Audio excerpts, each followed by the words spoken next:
You know, people have been saying that I'm acting different since I hit 69,000 subscribers. I personally don't see it. Manscaped, how much did you guys pay Mr. Beast? Oh, okay, well, I want double. Why? Because I'm the next big thing. Yes, send the money. My man is the next big thing. Hey, girl, shut the hell up and suck this big thing. Has YouTube money changed me? No, personally, I don't think so. YouTube, I got 50 bucks right now. I want you to do it in front of me right now. But Toby, we're your parents. 40 bucks. Is it true that Pedro Neto is on the verge of Excuse suing me, hold on. I have to do my intro if you don't mind. Bruhs, it is your boy, the streets king, Toby World, party time, excellent. And I am on the road to 100,000 subscribers, and I'm trying to hit that before 2026. You know, I love all my day one ooses that are already subscribed, but I need more ooses. I need some honorary ooses. So if you're new here, become an honorary oos. Go down in the comments and comment down that you're officially joining the journey, not this piece of crap. And if you're lucky, the GOAT might just respond to you. Okay, my team is telling me that I also have to shout out the people in Patreon. So shout out to Pix, shout out to Olile, shout out Chase, shout out to Raj Paniker, and shout out to Halo. You people have firmly put me in the Forbes 30 and under list. Is this interview over now? Yes, please, just get out of here. All right, well, deuces. Wow, YouTube made a terrible person famous. Shocker. Lamine Yamal is a cocky, arrogant little piece of crap. Hey, that's not my opinion. That's the general feeling amongst football fans lately. And I'd like to say, personally, I don't see it that way. I mean, here's an image of his girlfriend right now showing that he's the exact opposite of cocky. This all comes from an interview that he had right before El Clasico, where he basically says he's not worried about Real Madrid, and he hasn't seen bums this white since Sheamus' famous Kiss Me Iris match. And these comments got Lamine Yamal in a lot of trouble. Come on, man. If you're gonna get in trouble for the stuff that you say during an interview, you might as well have just gone on DJ Vlad. Now look, I know everybody hates him right now, but I actually respect the confidence, and I personally believe that he's gonna go ahead and back his talk. Who's stroking my deep? Who's stroking my deep? Who's stroking my deep? Who's stroking my deep? Okay, I can't defend that performance. I have not seen a teenager get passed around this badly since when Bad Baby first blew up in the rap game. Lamine Yamal is growing a bit of a reputation for talking a big game before, well, you know, big games. He posted this on his Instagram story before facing Portugal. He posted this before facing PSG, and he posted this before facing Real Madrid. He lost all 3 games and got 0 goal contributions in any of them. Because of this, Lamine Yamal is kinda hated right now. But I'll be real, y'all. I don't hate Lamine Yamal. In fact, I kinda respect it. Yeah, y'all probably thought I was gonna be hating on it, but no. Why would I have beef with a kid, okay? I am not Vilgax with Ben 10. The truth is, people always complain about footballers having no personality. They're too robotic and they're so media trained. But I have also noticed that when footballers do showcase a bit of personality, bro, they get more hate than 2017 Russ. So today we're gonna answer the question, are footballers allowed to have personality? Now, personality can mean a lot of things. It can mean a player that's overconfident, over-charismatic, over-comedic, or in Raheem Sterling's instance, over the bar. So, for example, a player like James Milner, yeah, he's too boring for this video. We're not going to talk about him. Sorry, James. Now, we are seeing less and less of these big personalities in football. And why is that? One word. Sponsors. Big personalities tend to be a lot more controversial. And big companies like Nike, who previously collaborated with convicted felons John Jones and Mike Tyson, don't really want to align themselves with controversial athletes. Well, I guess that's the definition of the word irony. No.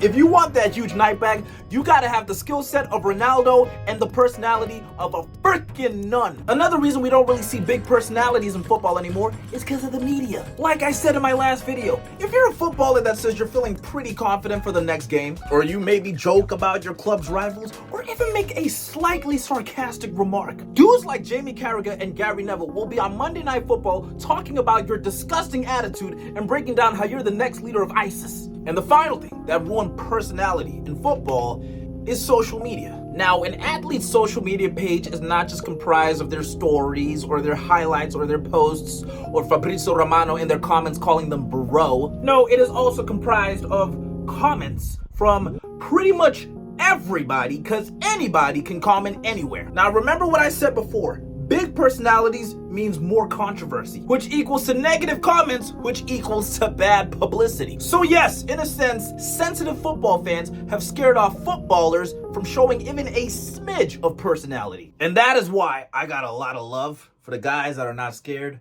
to be themselves.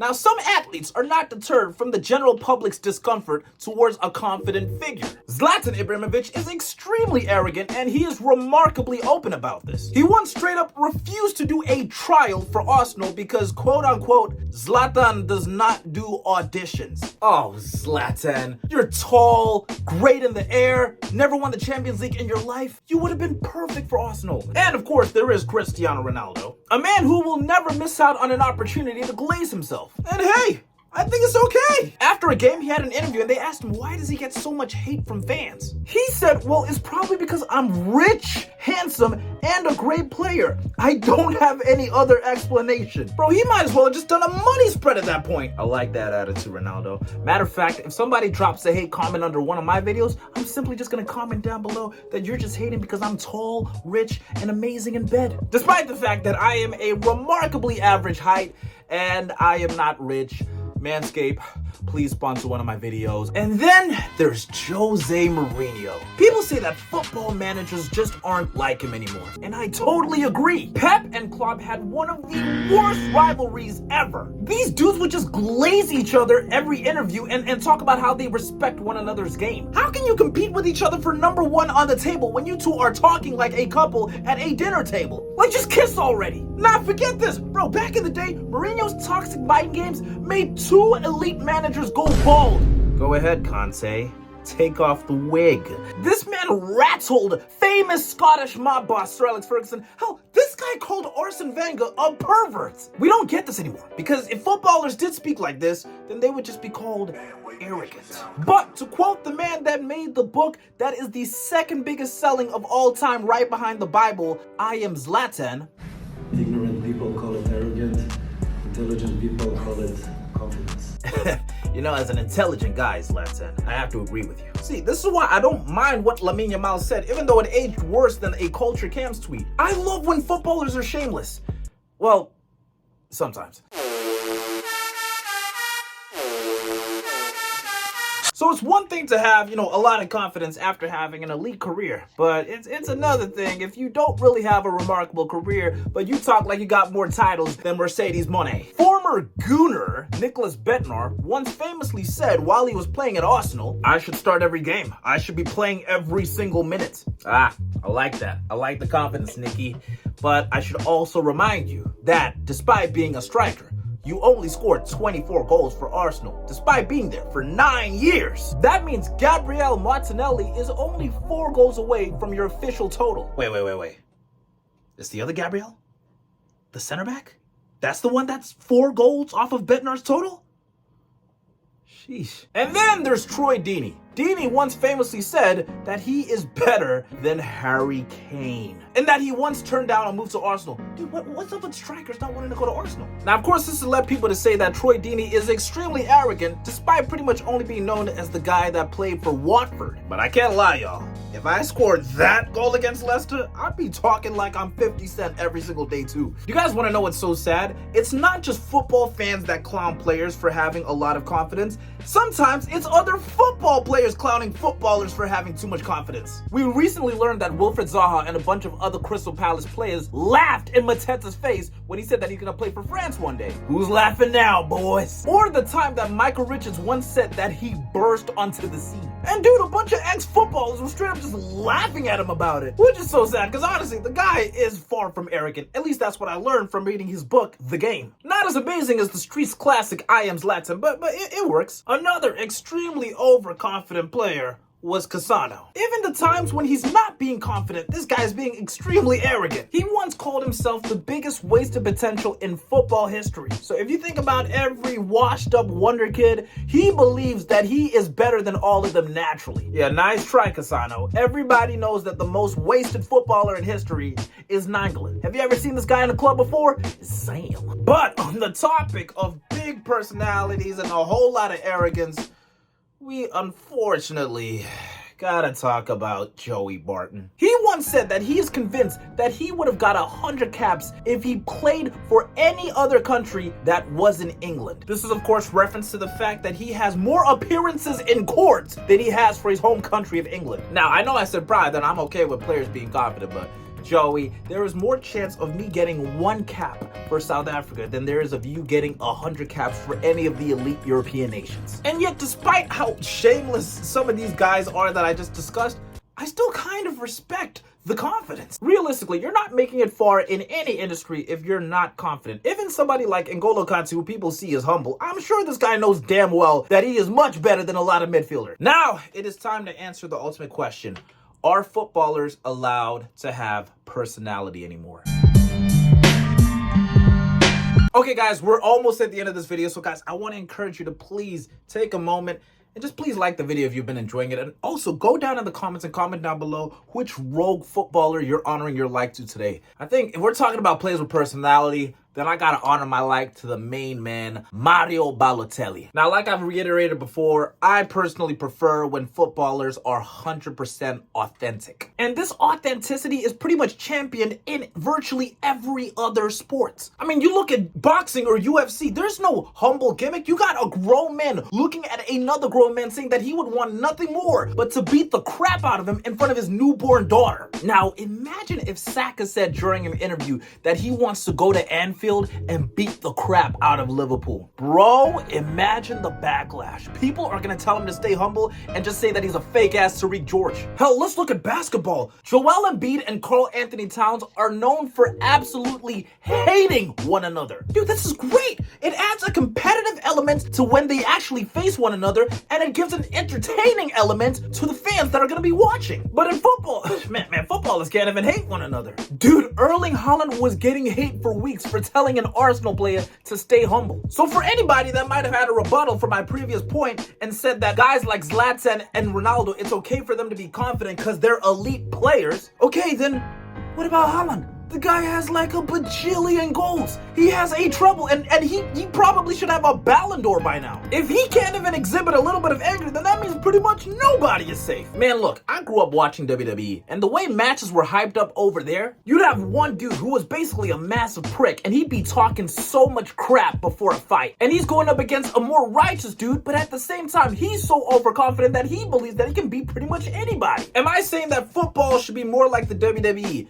No, even though I would love to smack Petro Neto with a steel chair. But as stated before, having a big personality in football leaves a massive target on your back. And that's just not with online backlash, that's just with football as a whole. So back in the day, Jamie Vardy loved riling up rival fans. I remember one time he scored against Wolves and he did a Wolves celebration in front of the fans. He even once scored against Brighton and did a bird celebration because they're known as the Seagulls.